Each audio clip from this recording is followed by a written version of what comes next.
Okey, hari ni kita tanam semula ganti yang dah mati. Sebelum ni kita benih halia kita beli, tapi kualiti dia sangat tak elok.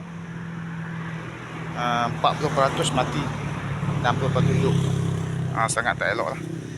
Jadi kita guna halia muda lah untuk kita buat benih. Sebab hasil hak kita beli banyak yang mati, 40% mati, 60% yang hidup. Jadi kadar kematian tu tinggi lah. Jadi kita buat benih sendiri lah. Kita terpaksa guna benih yang muda lah. Ni yang antara hadiah muda kita buat benih lah. Ini untuk tapak kita yang baru lah. Buat macam mana? Dah tak menjadi. Tengok, ni sudah mati lah.